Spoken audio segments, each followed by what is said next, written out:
Hola, les habla Gustavo Contreras y quiero compartirles un estudio que considero pertinente y revelador. Se nos anima a estudiar la palabra de Dios, a examinar personajes bíblicos, historias bíblicas, como la que podríamos encontrar en aquellos cristianos del primer siglo. Y esto es extraer lecciones que nos ayuden a nosotros que estamos bordeando la eternidad. Pero ¿podemos establecer puntos de conexión entre ambas generaciones? Pues nuestro estudio lo hemos titulado Paralelos con el desenlace de la Iglesia Apostólica en Jerusalén. Esto es, observar que hay aciertos, pero también errores que se produjeron y que serían buenas lecciones para nuestro tiempo. Pero para ilustrar lo que queremos presentar, permíteme introducir este campo de concentración de Auschwitz, especialmente de los tres campos, el primero, cuando se construyó desde 1940 mayo a 1945 en Polonia durante la Segunda Guerra Mundial. Allí se alojaron más de 70.000 intelectuales polacos, más presos soviéticos. En el Auschwitz número 2, Birkenau, se mataron 1.100.000 a 1.300.000 personas, el 90% judíos. Y el tercer campo de concentración, Auschwitz III o Monowitz, es un campo que albergaba gente para fábricas, estudios para plantas químicas. Lo cierto es que aquí hay una leyenda. Este monumento de campo de concentración es patrimonio de la humanidad, según la UNESCO. La leyenda engañosa que dice, Arbeit macht frei, el trabajo te hace libre. Al examinar las unidades de este campo de concentración de Auschwitz I, se observa en el bloque número 4, una leyenda que hasta el día de hoy da que hablar. Tanto que se le ha atribuido a Confucio en el siglo VI antes de Jesús, o aún a Cicerón en el siglo I también antes de Cristo, ya en tiempos recientes a Napoleón, siglo XVIII, o aún a un presidente de Argentina, Nicolás Avellaneda, en el siglo XIX.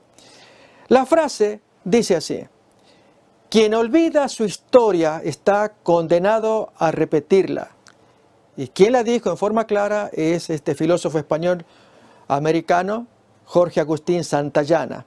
Esta leyenda aparece en el bloque 4 del campo de concentración de Auschwitz I, lo cual deja una lección que es la que queremos estudiar. Pero miremosla en palabras de Elena White, escritora prominente de los adventistas del séptimo día. No tenemos nada que temer del futuro a menos que olvidemos la manera en que el Señor nos ha conducido y lo que nos ha enseñado en nuestra historia pasada. En su libro Notas Biográficas, página 216.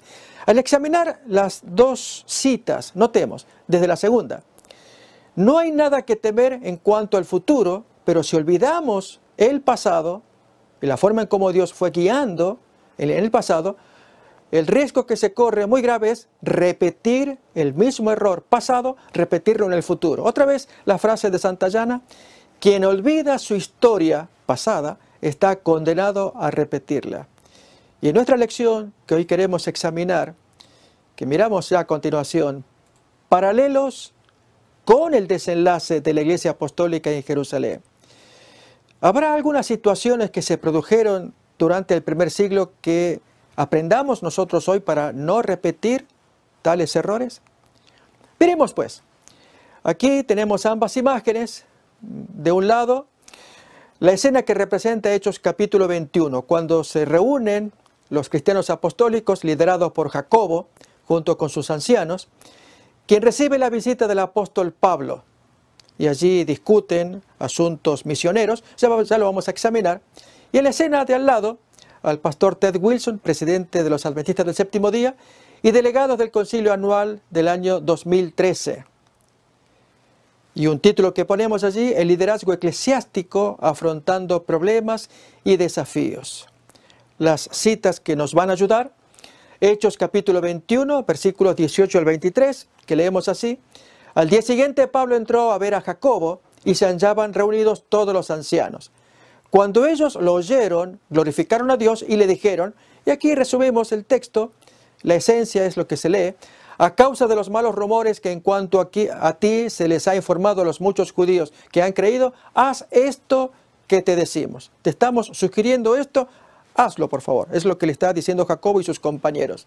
En el caso de la escena que está al costado, Representa cuando el presidente de la Asociación General, Ted Wilson, dirige una palabra de exhortación, esto ocurrió el octubre 12 del año 2013, a líderes y delegados durante las sesiones del Concilio Anual del año 2013 de la Asociación General, en donde se abordaron asuntos y problemas relacionados con el crecimiento de la Iglesia Adventista. Como dice allí el título general, el liderazgo eclesiástico afrontando problemas y desafíos.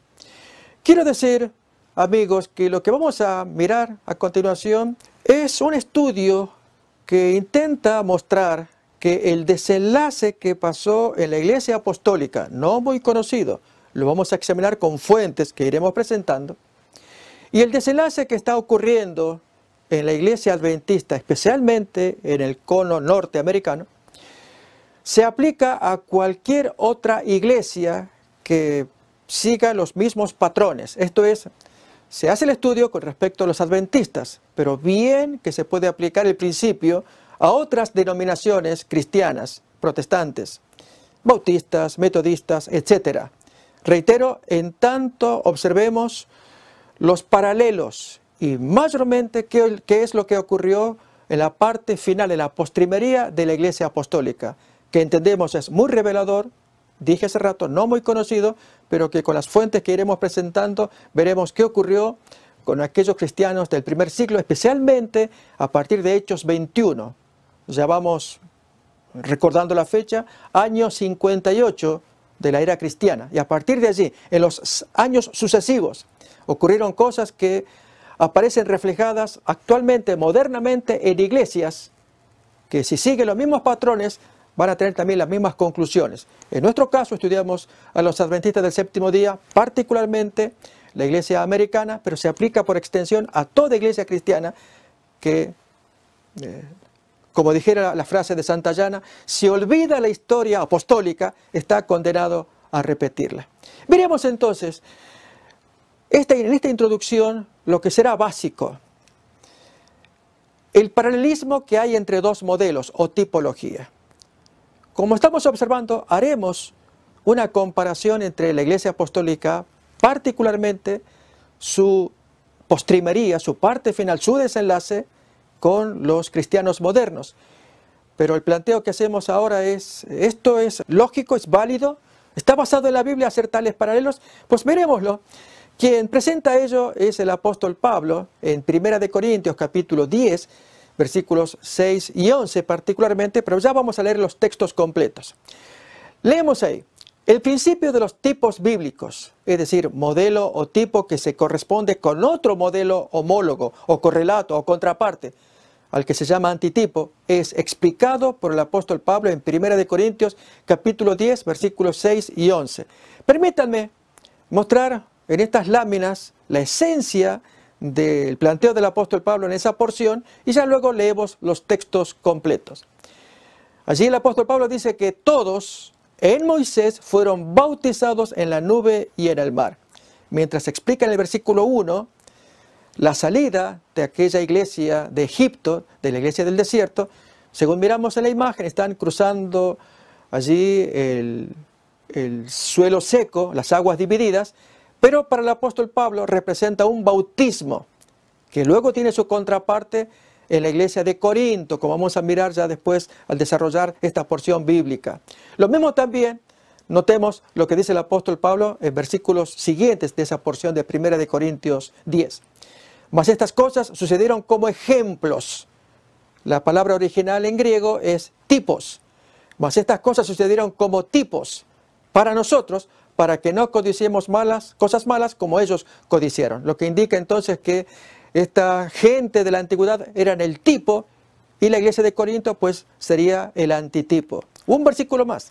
Y estas cosas les acontecieron en ejemplo, ahí vuelve a aparecer la palabra tipo, aunque en adverbio, pero esencialmente es lo mismo, y están escritas para amonestarnos a nosotros, a quienes han alcanzado los fines de los siglos. En otras palabras, esta gente pues ellos van a representar el tipo, el modelo para los cristianos de nuestros días. Miremos pues entonces el texto completo de 1 Corintios capítulo 10, desde el versículo 1.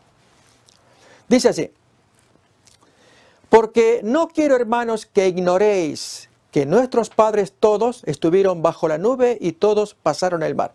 Si notamos en este versículo, el apóstol está haciendo historia, pero el versículo 2 va más allá que la simple historia. Si en el versículo 1 menciona un hecho histórico, esto es salir de Egipto, cruzar el Mar Rojo en seco, ser cobijados por la nube, etc. Eso es pura historia. Pero ahora entonces hace el paso tipológico en el versículo 2. Miremos. Y todos en Moisés fueron bautizados en la nube y en el mar. ¿Esto qué quiere decir? Que la iglesia apostólica se va a convertir en modelo eclesiástico para la iglesia de Corinto y por extensión para nosotros que estamos bordeando el término de los siglos, la eternidad. Y si la iglesia del desierto, pues como estuvimos leyendo, salen de Egipto, que va a simbolizar el pecado, atraviesan el Mar Rojo, son cobijados por la nube, y los versículos que siguen, que iremos leyendo, son alimentados por pan, por agua espiritual. Así también el cristiano de los tiempos de Corinto y nosotros están en la misma condición. Salen del mundo pecaminoso, son bautizados para ser alimentados espiritualmente. Miremos entonces el texto ahora, el versículo 3. Y todos comieron el mismo alimento espiritual, habiendo sido bautizados, cruzando el Mar Rojo.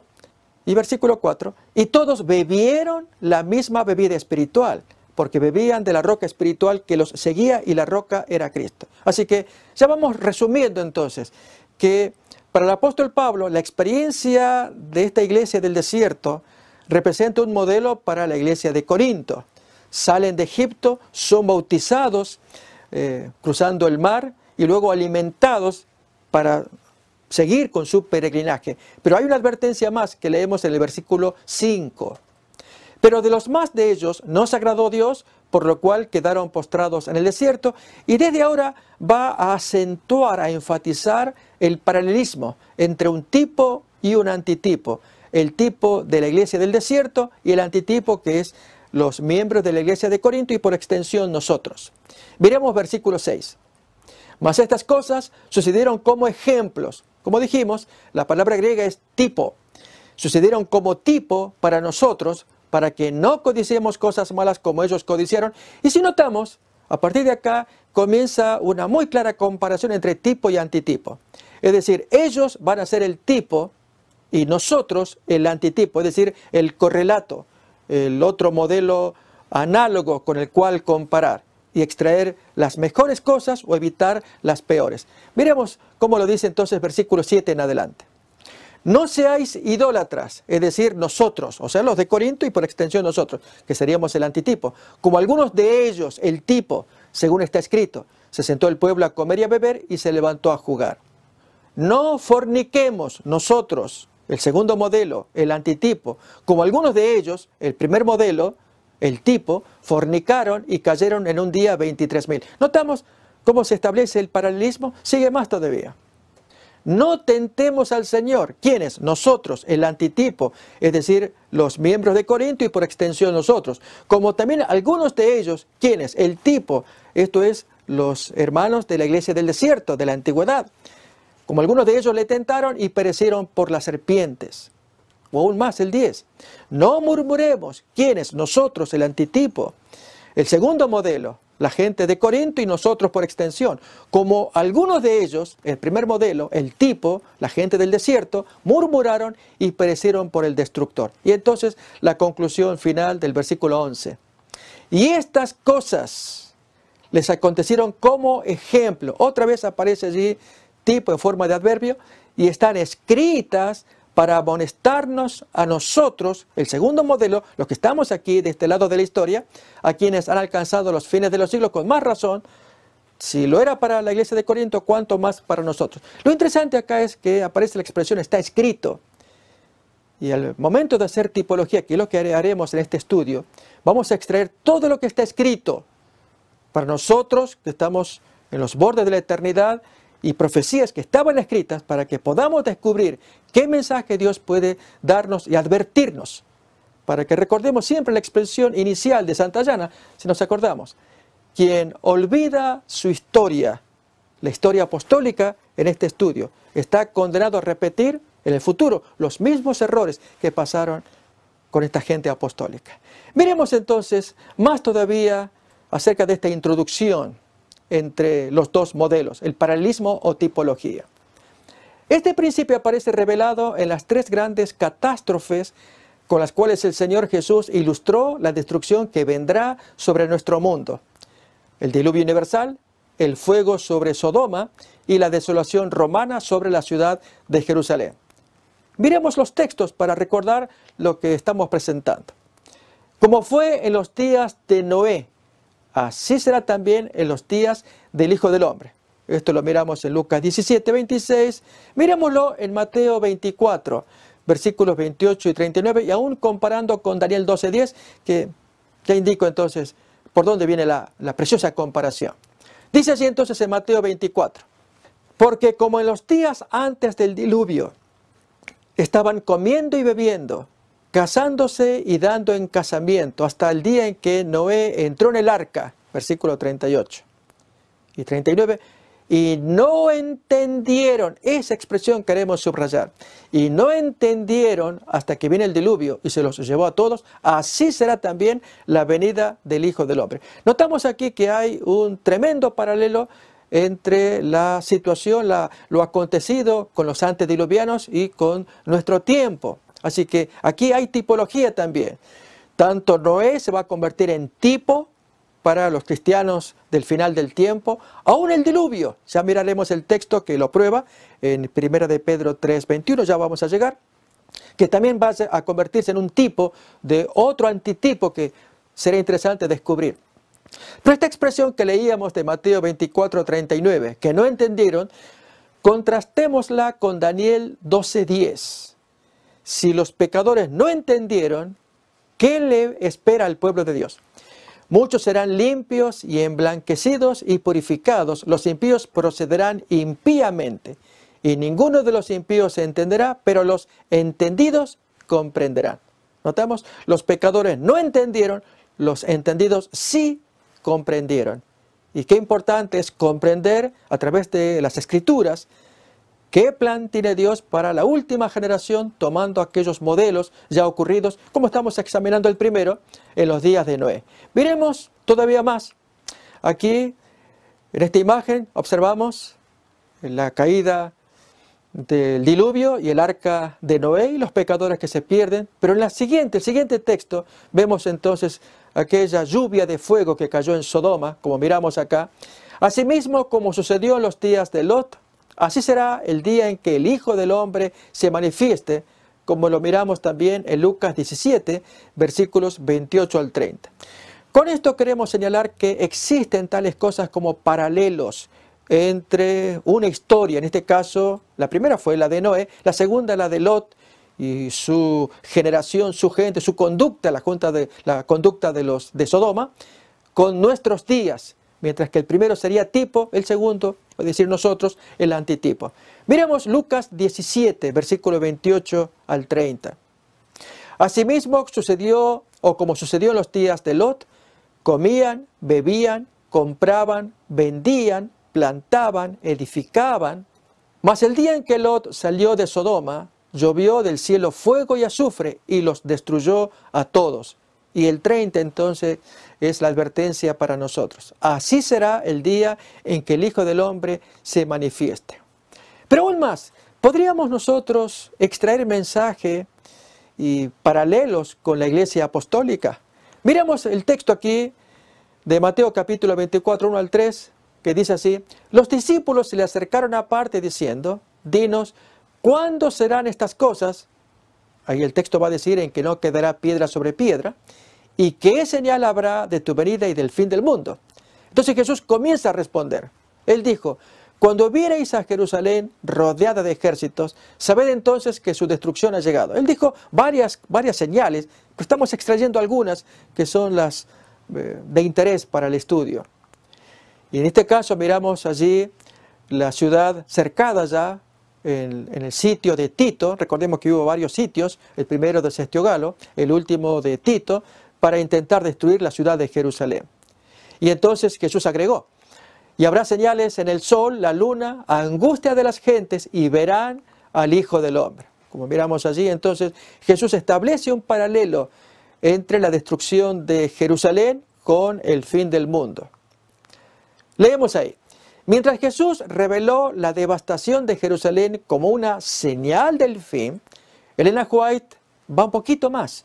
Ella señala que es un tipo o modelo de ese fin, cuando ella escribe en Eventos de los Últimos Días en la página 18, que la destrucción de Jerusalén tipifica, es un tipo de la última gran destrucción del mundo por fuego, un símbolo de la destrucción final, como aparece en el deseo de todas las gentes, página 692. Efectivamente, el texto permite hacer paralelos entre la destrucción de Jerusalén y la destrucción final que sufrirá este planeta en ocasión de la segunda venida de Jesús. Pero entonces, cabe una pregunta que es importante. ¿Qué atributos caracterizaron a aquellos modelos o tipos dignos de imitar, por lo cual ellos fueron librados? Vamos a extraer lo mejor de lo que pasó con aquellas generaciones. Bien, en el caso de Noé, el texto allí nos va a decir en 2 de Pedro, capítulo 2, versículo 5, que él es predicador de justicia, creyó y obró acerca de cosas que no se veían, y así salvó a su familia al meterla en el arca.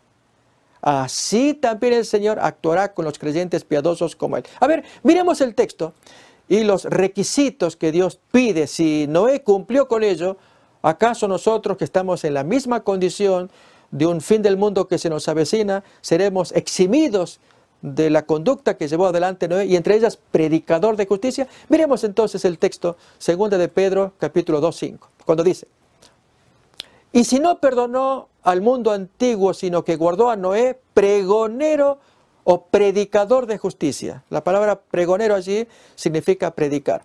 Es un proclamador de la justicia del Señor, con otras 7 personas trayendo el diluvio sobre el mundo de los impíos. Por lo tanto, según vemos en el texto, si Noé es un modelo para nuestros días, entre nosotros debe generarse el espíritu de la predicación. En otras palabras, un santo que quiera recibir la salvación no la recibirá si no hace su parte de predicar, de testificar, de abrir la boca y hablar de la justicia del Señor, ya que Noé fue pregonero también, y así fue que se salvó. Parte de las características que distinguían a Noé. O aún más, dice el texto en Hebreos capítulo 11, versículo 7, que él creyó, un aspecto importante, pero también operó, actuó, obró acerca de cosas que no se veían, y metió a su familia en el arca. Miren lo que va a decir Hebreos capítulo 11, 7. Por la fe Noé, cuando fue advertido por Dios acerca de cosas que aún no se veían, con temor preparó el arca. Esto significa acción, no es solamente una fe inerte, un arca en que su casa se salvase. Por lo tanto, él tuvo que convencer a su esposa e hijos de este plan, no solamente de la construcción del arca, sino de que ellos crean de que Dios se estaba dirigiendo a ellos para salvarlos de la gran destrucción que se avecinaba. Y por esa fe condenó al mundo y fue hecho heredero de la justicia que viene por la fe, por creer. O aún más, si miramos en 2 de Pedro 2, 5 y 9, el Señor va a actuar igual como actuó con Noé y con Lot, lo va a hacer con nosotros si somos tan piadosos como ellos. Como dice el texto, si no perdonó al mundo antiguo, sino que guardó a Noé, pregonero de justicia, con otras 7 personas, trayendo el diluvio sobre el mundo de los impíos. Y ahora miramos el 9, ¿qué es lo que hará con nosotros? ¿Sabe el Señor librar de tentación a los piadosos? ¿Cuáles piadosos? Pues ya se mencionó a Noé ahí en esa porción de texto, también se incluyó a Lot. Y reservar al otro grupo, al de los pecadores, para ser castigados en el día del juicio. Allí entonces miramos que se llama piadoso, es decir, imita la conducta piadosa de aquellos grandes hombres. Esto significa entonces que el modelo se va a convertir en un patrón de conducta que debemos estudiar e imitar. Así es lo que estamos observando de Noé. Miremos ahora en el caso de Lot. Aquí vemos a Noé con su familia edificando el arca. Lo que dije hace rato, si el diluvio llegó a convertirse en tipo. Efectivamente, en 1 de Pedro 3:21, dice la nota ya, aún el diluvio como tipo pero más el rescate del agua de que fue objeto Noé, se convierte en modelo o tipo para un mandato del Señor, que es el bautismo. Este visto como antítipos en griego por el apóstol, según cuenta 1 de Pedro 3:21. ¿Qué quiere decir? Que el bautismo se va a convertir en contraparte. Así que ya iremos examinando el concepto de tipo y antitipo. Pero por lo pronto, digamos que el antitipo, que es el bautismo, es la contraparte de algo anterior, que será su tipo. A ver, miremos el texto para descubrir cuál es ese tipo y antitipo. Dice así, el bautismo que corresponde a esto. La palabra que corresponde a esto es antitipo en griego. Por lo tanto, el bautismo que es antitipo ¿de esto qué? A ver, leamos entonces el versículo 20 que describe entonces qué fue lo primero para que el antitipo se le encuentre correspondencia. Es el diluvio. Dice, los que en otro tiempo desobedecieron, cuando una vez esperaba la paciencia de Dios en los días de Noé, mientras se preparaba el arca, en la cual pocas personas, es decir, 8, fueron salvadas por agua. Esa es la experiencia de Noé, su salvataje en el barco, con su familia, y el diluvio.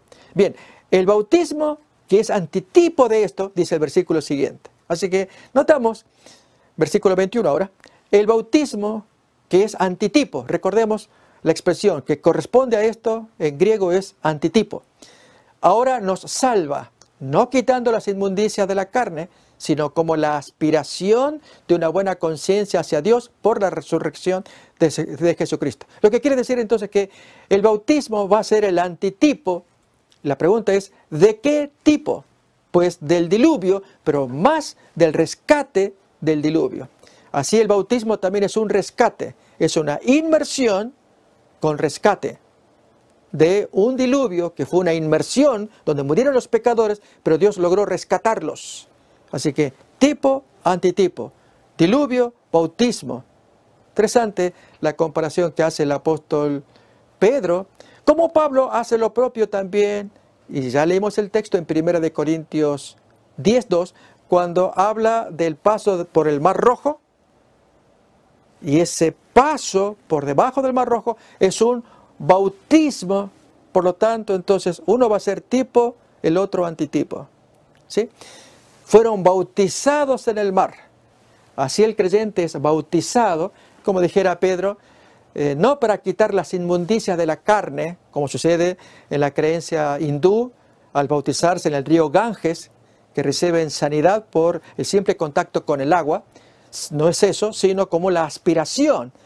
Es la buena voluntad del creyente. Dios le toma ese deseo de ser buena persona al bautizarse. Esa aspiración le toma por la resurrección de Jesucristo, que habilita todo el sistema. Otra vez, el paso por el Mar Rojo, el diluvio, representa el tipo de un bautismo, dice el apóstol Pablo en 1 de Corintios 10:2, y Pedro en 1 de Pedro 3:21, cuando dice el bautismo que corresponde a esto, el antitipo. Ahora, nos salva, pero no quitando las manchas, sino como la aspiración. Se capta entonces.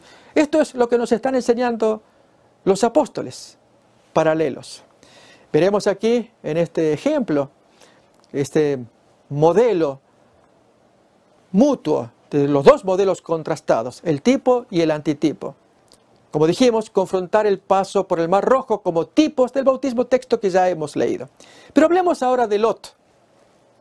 Lot fue librado porque siendo justo, afligía su alma justa, viendo y oyendo las iniquidades de los sodomitas. De la misma manera el Señor librará a iguales piadosos. Recordamos el texto que así lo habíamos leído. Pero vamos a confrontarlo con Ezequiel 9:4, en el día del juicio final. Es decir, hay que estar afligiendo el alma para poder ser rescatados. Pero afligir el alma viendo las iniquidades. Miremos la experiencia de Ezequiel, capítulo 9, cómo Dios libra a quienes contemplan las iniquidades. Leemos quizás desde el versículo 1, allí en Ezequiel 9, para mirar el contexto. A Ezequiel se le habían enseñado en visión las abominaciones del capítulo 8 de Ezequiel. Y allí vio pecado tras pecado muy grave.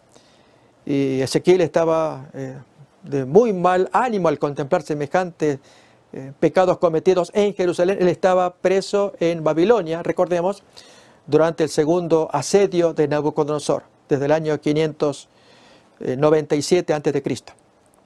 Entonces, terminado el capítulo 8 de Ezequiel, entra el 9 y leemos así. Clamó en mis oídos con gran voz diciendo, los verdugos de la ciudad han llegado y cada uno trae en su mano su instrumento para destruir. Verdugos destructores por causa de los pecados cometidos. Y en el versículo 2, y aquí que 6 varones venían del camino de la puerta de arriba que mira hacia el norte, y cada uno traía en su mano su instrumento para destruir. Y entre ellos había un varón vestido de lino, vestido sacerdotal, el cual traía a su cintura un tintero de escribano, y entrados se pararon junto al altar de bronce. Ahora saltamos al versículo 4. Y ahora Dios le habla a este varón que tiene en su mano un tintero, un sellador, diríamos así. Le dice entonces el Señor, pasa por el medio de la ciudad, por el medio de Jerusalén, y ponles una señal, una marca, en la frente a los hombres que gimen y que claman. Acordémonos de Lot, que él afligía su alma justa. Bien, aquí esta gente gimen y claman a causa de todas las abominaciones que se hacen en medio de ella. Entonces el texto sigue más. Este sello era un sello protector de una matanza que estaba por ocurrir a continuación. Y a los otros 5 restantes dijo el Señor, y oyéndolo el profeta Ezequías, el profeta Ezequiel, pasad por la ciudad en pos de él, es decir, detrás de él, y matad. No perdone vuestro ojo, ni tengáis misericordia. Matad a viejos, jóvenes y vírgenes, niños y mujeres, hasta que no quede ninguno. Pero todo aquel sobre el cual hubiere señal, no os acercaréis, y comenzaréis por mi santuario. Comenzaron pues desde los varones ancianos que estaban delante del templo. Y la lectura, desde el versículo 7 en adelante, que muestra aquel azote, aquella matanza, fue tan grave para el profeta Ezequiel que él pidió clemencia, que no continuara esa obra. En resumen, esto fue una visión de un hecho que iba a ocurrir, de hecho ocurrió 6 años más tarde. Allí se da la fecha de la visión, año 592 a.C., 6 años más tarde, en el 586, Nabucodonosor cumplió literalmente lo que el texto allí decía, y se salvó un remanente, un pequeño grupo, entre ellos el mismo profeta Jeremías, que gemían y clamaban. Miremos entonces el texto que se observó hace un momento, cuando dice que Lot fue librado porque siendo justo afligía su alma justa. Y yo diría, amigos, si cuando contemplamos pecados ajenos especialmente, en muchos casos, en lugar de gemir y clamar, pidiendo que Dios tenga misericordia, que se hagan los pasos adecuados para la restauración, la reparación de esos pecados que van tomando estado público. En algunos casos hay hermanos modernos que en lugar de gemir y clamar, más bien están difundiendo y aún difamando acciones que otros cometen, y en muchos casos no se tiene ni hasta la certeza del hecho. ¿Cuántas veces, en lugar de llevar la conducta de Lot, que él gemía y clamaba al ver los pecados de los de Sodoma, o la gente sellada de la profecía de Ezequiel, que gemían y clamaban, en lugar de hacer ello, al enterarnos de algún pecado, tomamos el teléfono, pongámonos las manos en el corazón y llamamos al amigo, a la amiga, al hermano de la iglesia, diciéndole, ¿no sabías tal cosa? Toma asiento que te voy a contar esta historia, me acabo de enterar. Y entonces, eso no es gemir y clamar, eso es más bien difundir el pecado, que otros lo sepan. Y esto nos hace bien cuando debiéramos estar orando por el pueblo de Dios. Si es que queremos tener el sello protector como lo tuvo Lot, a quien Dios salvó de la matanza de Sodoma, como lo tuvieron aquellos cristianos o santos del tiempo de Ezequiel, a quienes Dios libró de la matanza de Nabucodonosor. Así también en nuestros días. Por eso las lecciones que estamos observando. Y finalmente, cuando recordamos aquella escena de cuando salen de la casa, allí Lot con sus hijas, pero su esposa quedó detenida, ella mirando lo que no tenía que haber mirado hacia atrás. Gran lección. En un momento miraremos más todavía al respecto. Pero observemos ahora del tercer grupo. Recordemos que habíamos visto de 2 grupos. Vimos de Noé, de Lot. Ahora miramos un tercer grupo, los cristianos apostólicos. Leemos allí, Los que obedecieron la advertencia respecto del sitio romano dirigido por el general Cestio Galo, cuando dice en Mateo 24 del 15 al 18. Vamos a leerlo porque este texto aparece reproducido literalmente para la gente del tiempo del fin, según Lucas. Pero leámoslo primero en Mateo 24. Dice allí: por lo tanto, cuando veáis en el lugar santo la abominación desoladora de que habló el profeta Daniel, el que lee entienda, 24:15, entonces los que estén en Judea huyan a los montes. Pregunto, ¿este texto se refiere a los de Judea o a nosotros? No, evidentemente a la gente de Judea. Miremos el 17. El que esté en la azotea no descienda para tomar algo de su casa. Nuevamente la pregunta.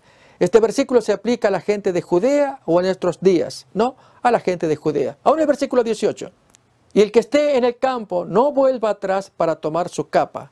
Y una vez más la pregunta, ¿este versículo se aplica a la gente de Judea o a nuestro tiempo? No, a la gente de Judea. No obstante, esa experiencia es modelo para nuestros días, como seguimos leyendo acá, que ese texto leído hace que ellos se constituyan en un modelo, en un tipo para los que esperan la segunda venida, como leemos ahora en Lucas 17, versículos 30 y 31, que se aplica a la gente del tiempo del fin y usa las mismas expresiones de la gente de Judea, de aquellos santos. Esto nos muestra que hay un paralelo enorme en la experiencia de aquellos hombres del primer siglo y nuestra experiencia moderna. Lucas 17, versículos 30 y 31. Leemos así. Así será el día en que el Hijo del Hombre se manifieste. Versículo 30. En aquel día el que esté en la azotea y sus bienes en casa no descienda a tomarlos. Y el que esté en el campo asimismo no vuelva atrás. Notamos con ello entonces el paralelo que hay entre la experiencia del primer siglo y nuestros días. Como miramos aquí en la imagen, aquellos santos de los tiempos apostólicos, cuando tenían que huir, así también va a pasar con nuestros días. Aún más, el Señor trae una advertencia adicional que aparece en el capítulo 17 de Lucas, versículo 32.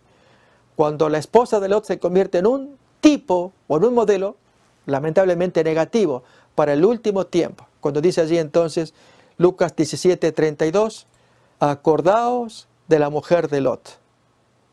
Entonces la esposa de Lot se convierte en un tipo, en un modelo, por la expresión que da el maestro, en un modelo de cosas que no se deben hacer. Esto tiene que ver con espíritu, un espíritu mundano, carnal, aferrado a las cosas materiales y que nos impedirán poder escapar, como el Señor quiere que escapemos, tanto de las cosas de este mundo como del castigo que Dios le va a infligir. Miramos ahí nuevamente la imagen, una escena dramática de cuando la esposa de Lot se pierde mirando hacia atrás, lo que no debía, y su familia seguía avanzando, pero pudieron mirar esa escena allí, viendo a su pariente amado que se perdía por no obedecer la orden de no mirar hacia atrás. Hagamos un pequeño resumen de lo que estamos escuchando. Hay 3 puntos esenciales para confirmar la presencia de un tipo y antitipo. Primero, debe existir algún punto notable de semejanza o de analogía entre los dos. Esto va en contra de la postura de algunos que buscan analogías de maneras rebuscadas. Ya vamos a ver algunos ejemplos. Pero entonces, el punto importante es que tiene que haber notable semejanza. Es como querer comparar los cítricos y comparamos naranjas con mandarinas y son cítricos. Pero si vamos a comparar naranjas con cebollas o naranja con animales, allí no hay semejanza, no hay analogía. Y de esto trata entonces que estamos comparando los eventos del tiempo del fin. Dijimos de Noé, dijimos de Lot y dijimos de la generación apostólica antes de la destrucción de Jerusalén, que Jesús la toma como una señal del tiempo del fin. Todavía más, otro punto esencial que debe estar presente. Tiene que haber evidencia suficiente de que el tipo fue designado y establecido por Dios para representar aquella cosa que uno quiere tipificar. O sea, el texto bíblico tiene que decirlo, y no nuevamente que uno baraja deducciones antojadizas. Aprovecho para contar una circunstancia, y fue el caso de algún predicador que estableció paralelos en la lucha que tuvo David contra Goliat. Y entonces toma las 5 piedras y va a tirarle a su enemigo. Este predicador pues intentó dar sentido a cada una de las 5 piedras. Y para ello, valiéndose de algún texto bíblico, va a explicar que la primera piedra representa tal cosa, la segunda piedra tal otra, la tercera piedra. Notemos, allí creer que cada piedra de las 5 que David tomó para meter en su zurrón y pelear contra Goliat, que ello representa un mensaje para el antitipo posterior, el modelo que tiene que aprender la lección, creemos que eso es antojadizo. Y el mismo predicador, cuando se excedió al decir que David, al formar parte de una familia de 8 hermanos, siendo él el menor, así también el enemigo, la octava cabeza de las 7 cabezas que cuenta Apocalipsis 17, y luego se enumera una enigmática octava cabeza, y entonces este predicador pues hizo justamente una mezcla entre gato y liebre, decimos, especies que no serían animales apropiados para comparar, cuando dijo entonces que David y sus hermanos representaban el pueblo de Dios frente a las 8 cabezas enemigas, 7 más la octava enemiga. No puede haber paralelo, y que entonces David representaría como octava cabeza. No, está muy rebuscado, muy tirado de los pelos, decimos. Por eso estos principios que estamos examinando, que son importantes de considerar. Nuevamente el 2, que dice, tiene que haber evidencia suficiente de que el tipo fue designado y establecido por Dios para representar la cosa tipificada. Aún más, el tipo debe prefigurar algo en el futuro, el antitipo. Este debe corresponder. Es evidente, el antitipo tiene que ser posterior. Los principales tipos bíblicos pueden distribuirse en 5 clases distintas. Esto es personas típicas, es el caso de Adán y Cristo, o Elías con Juan Bautista, o el rey Ciro con los reyes del Oriente. Vamos a mirar los modelos y miraremos algunos textos bíblicos. También una clase que puede ser tomada como una clase típica son las instituciones judías, el caso de sacrificios, aún la Pascua, las ciudades de refugio, todas las cuales prefiguran a Cristo. U oficios o dignidades típicos, el caso de profeta, sacerdote, rey, que tiene su contraparte en Cristo, quien es visto como profeta, sacerdote y rey. Esto es, en los profetas, o en los sacerdotes, o en los reyes del Antiguo Testamento pueden verse modelos o prefigurado a Cristo, cuando Él es el cumplimiento de todo ello. O aún acontecimientos o eventos típicos, que ya examinamos hace un momento, diluvio y bautismo, miramos 1 de Pedro 3:21, o el sellamiento que se explicó allí en Ezequiel 9, y su contraparte de Apocalipsis 7, texto que también vamos a mirar, donde efectivamente en Apocalipsis 7 se da el sello a aquellos que gimen y claman por las calamidades que están por venir. O aún más, las acciones típicas, los actos típicos de la congregación del desierto, texto que examinamos ya en 1 de Corintios capítulo 10, versículos 6 y 10. Vamos a ver entonces en el caso de Adán y Cristo, Romanos capítulo 5, versículo 14. Eso es. Dice allí, no obstante, reinó la muerte desde Adán hasta Moisés, aún en los que no pecaron a la manera de la transgresión de Adán, el cual es tipos, dice la palabra original en griego allí. Así que entonces Adán se convierte en tipos del que había de venir, es decir, en un modelo. Ahí se traduce como figura, pero tal vez la palabra más adecuada sería modelo. Por lo tanto, el primer Adán va a convertirse en modelo del segundo Adán, del cual ya da testimonio 1 de Corintios capítulo 15, cuando ya se presenta a Jesús como el segundo Adán. Así que ahí estamos mirando entonces que son personas que pueden ser típicas, tipo y antitipo. O miramos el caso de Elías con Juan Bautista, en el texto aquel que se encuentra en Mateo. Vamos a mirar a continuación allí. Primeramente el de Malaquías, la base de esta tipología, para que luego examinemos el texto de Mateo. He aquí yo os envío el profeta Elías, antes de que venga el día de Jehová grande y terrible. Notemos que allí el Señor promete enviar al profeta Elías antes del final de las cosas. Aún en el versículo 6, la obra que haría ese Elías. Él hará volver el corazón de los padres hacia los hijos y el corazón de los hijos hacia los padres, no sea que yo venga y hiera la tierra con maldición. Esto nos muestra entonces que Elías tendría que hacer una obra de restauración previa a la segunda venida de Jesús. Y entonces allí es cuando observamos a los discípulos hacerle una pregunta al maestro, según cuenta el texto que miramos a continuación. Allí en Mateo 17, versículo 10, sus discípulos le preguntan, luego de Jesús transfigurarse delante de ellos, ¿por qué pues dicen los escribas que es necesario que Elías venga primero? Basándose en el libro de Malaquías. Responde Jesús, les dice, a la verdad Elías viene primero y restaurará todas las cosas, como decía la profecía. Mas os digo que Elías ya vino y no lo conocieron, sino que hicieron con él todo lo que quisieron, así también el Hijo del Hombre padecerá de ellos. No lo van a reconocer. Y entonces el contundente texto que leemos ahora, entonces los discípulos comprendieron que les había hablado de Juan el Bautista. Notamos entonces, Juan va a ser el antitipo allí de Elías, que es el tipo. Pero aquí también que hay un antitipo posterior, que es la generación de los últimos días antes de la segunda venida de Jesús, que también se constituirán en antitipo de un Elías que es típico según el libro de Malaquías. O el ejemplo del rey Ciro. Es otro ejemplo muy interesante que aparece típico en Isaías capítulo 44, 24 en adelante, que va a ser modelo de los reyes del oriente del libro de Apocalipsis. Dice el texto, así dice Jehová tu Redentor, que te formó desde el vientre, yo Jehová, que lo hago todo, que extiendo solo los cielos, que extiendo la tierra por mí mismo, que deshago las señales de los adivinos y enloquezco a los agoreros, que hago volver atrás a los sabios y desvanezco su sabiduría. Esta es la carta de presentación para asombrar con lo que leemos ahora. Yo, el que despierta la palabra de su siervo, va a hablar de Ciro, y cumple el consejo de sus mensajeros, que dice a Jerusalén, serás habitada, y las ciudades de Judá reconstruidas serán, y sus ruinas reedificaré, que dice a las profundidades, secaos, y tus ríos haré secar.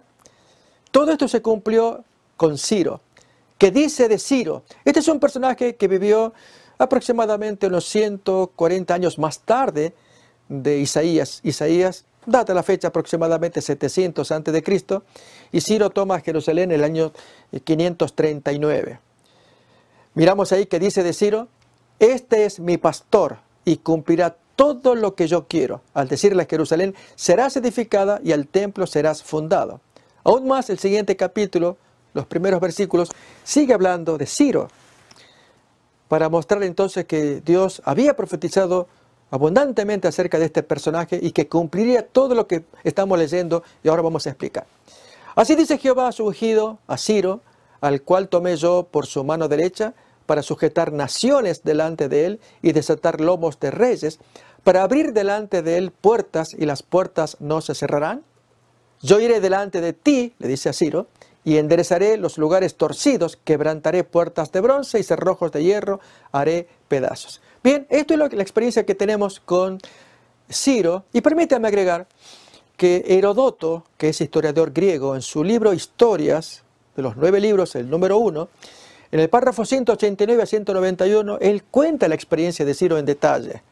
Y al contarla, es un calco de la profecía de Isaías capítulo 44 y 45 y un calco a su vez del antitipo que aparecerá y que hará lo que estaba profetizado por Isaías y que Herodoto, historiador griego, él describe en su libro Historias. Acerca de Herodoto, él cuenta que Ciro con su ejército ya se encaminaba hacia Babilonia y tuvo la mala suerte que el río Gindes, que es un gran afluente del Tigris, allí su caballo sagrado pues se ahogó.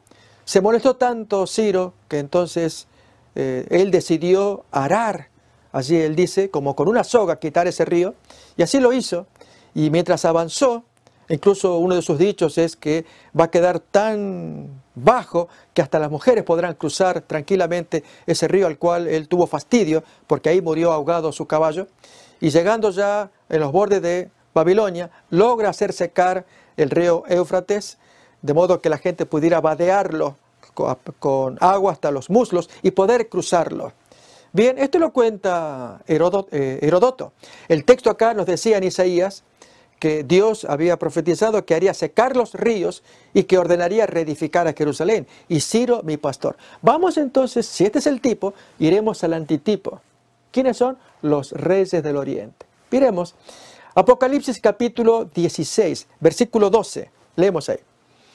El sexto ángel derramó su copa sobre el gran río Eufrates y el agua de éste se secó, tal como la experiencia de Ciro, para que estuviese preparado el camino a los reyes del oriente. ¿Quiénes son esos reyes? Al describir acá la guerra, que es la guerra del Armagedón, en el capítulo 19 se nos dice quiénes son esos reyes que bajan del cielo. Así el verbo de Dios en un caballo blanco y miríadas de caballos blancos que bajan con él. Y allí entonces miramos a los reyes del oriente para la gran batalla de Armagedón. Esto es la batalla que la bestia y el falso profeta entablan contra el pueblo de Dios en el último día que los enemigos suponen que tendrían vida el pueblo de Dios, y a la vez es el último del día de ellos, porque Dios interviene milagrosamente y comienza entonces la matanza, según cuenta Apocalipsis capítulo 19, en la orden que el ángel da, que vengan las aves y coman a todas las aves del cielo, los cadáveres de la cena de Dios. Apocalipsis capítulo 19. Ahí estamos mirando entonces, lo que entendemos son los modelos, un primer modelo, tipo, un segundo modelo, antitipo, y ambos comparados, ambos de la misma naturaleza, ambos en los que Dios quiere extraer lecciones. En este caso el salvataje al pueblo de Dios, aquí también el salvataje al pueblo de Dios. Miremos algunos textos más, ya miramos sacrificios, Pascua, ciudades de refugio, son muy conocidos. Quizá vamos a ver uno más en 1 Corintios capítulo 5. Abramos ese texto. Así se nos dice en el versículo 6, algo que nos puede interesar, y es la comparación entre la fiesta judía vieja y su significado moderno. Y al mirar allí los textos, vamos a observar que en la mente del apóstol Pablo queda muy claro el concepto de que aquellas fiestas con sus contenidos dejan un mensaje para nosotros. Aquello que es tipo será un mensaje para el antitipo. Leemos pues entonces 1 Corintios capítulo 5, versículo 6, que nos prepara con el tema de la levadura a lo que veremos después. ¿No es buena vuestra jactancia? ¿No sabéis que un poco de levadura leuda toda la masa? Limpiaos pues de la vieja levadura para que seáis nueva masa, sin levadura como sois, porque nuestra Pascua, que es Cristo, ya fue sacrificada por nosotros. Notemos que a Jesús se le va a llamar la Pascua. Entonces, mientras los judíos celebraban su vieja Pascua, tenemos la nueva, que es Cristo. Pero así como la vieja fiesta de los panes ácimos, fiesta judía, así también dice a continuación en el versículo 8, que nosotros tenemos que comer estos nuevos panes ácimos, pero él le da el significado espiritual. Notemos. Así que celebremos la fiesta de los panes ácimos, no con la vieja levadura, ni con la levadura de malicia y de maldad, porque el rito pedía comer panes sin levaduras, panes ácimos, sino con panes sin levadura, pero notemos, panes de sinceridad y de verdad. Ese es el significado espiritual de la fiesta sin los panes o panes sin levadura. Volvemos otra vez entonces a nuestra imagen, que miramos las 5 clases distintas. Vimos allí entre personas típicas, instituciones, oficios, acontecimientos, acciones en sí. Dada la naturaleza y propósito de los tipos bíblicos, son válidos estos principios que compartimos ahora. Debe descubrirse claramente el verdadero punto de semejanza entre el tipo y el antitipo, y con igual esmero debe evitarse toda analogía rebuscada y recóndita, que no aparece en el texto, o no es evidente también. El intérprete ha de notar también los puntos de diferencia y de contraste entre el tipo y el antitipo que puede existir. Es el caso de Adán con Jesús. Sus paralelos se dan más en los contrastes que en las semejanzas. Uno autor del pecado, el otro salvador del pecado. Uno autor de la desobediencia y muerte, el otro de la obediencia y vida, etc., según cuenta Romanos capítulo 5. Y asimismo, los tipos bíblicos no son susceptibles de completa interpretación, sino a la luz del Evangelio y del Nuevo Testamento. Es el Nuevo Testamento el que tiene que arrojar luz. dar una clave para interpretar ese supuesto tipo que uno encontró en alguna parte de la Biblia. Quizás esta ilustración pueda ayudar. La barca se mueve siempre con dos remos. Los remos tienen que ser similares y visibles, para que entonces hablemos de tipo y antitipo. Si la barca en la que navega el fulano tiene un solo remo, el tipo, y gira para querer buscar, y del otro lado pone algo que no es similar al primer remo. Si aquí hay un palo sólido, pero aquí pone algo que no es sólido, no son similares, no va a obtener la fuerza, y sobre todo cuando dice que sea visible. Si hay un remo que es visible, vemos una historia del Antiguo Testamento, por ejemplo, pero aquí no la miramos, entonces es un remo invisible, no se puede avanzar. Por lo tanto, tienen que ser remos que sean similares uno y otro. Dijimos naranja con mandarina, no naranjas y cebollas, recordamos, que sean de naturaleza similar, pero a la vez que sean visibles, las podamos contemplar, que esté en el texto, que sea evidente en el texto bíblico. Así, amigos, llegamos a esta parte primera de esta introducción para avanzar en los siguientes puntos, para ahondar más en detalle y ver las bases que queremos sentar, de modo que al estudiar los paralelos en el desenlace de la Iglesia Apostólica de Jerusalén y el desenlace de nuestra Iglesia Adventista en nuestros días, hay la similitud que nosotros sería bueno llegáramos a considerar. Hasta el siguiente estudio. Gracias.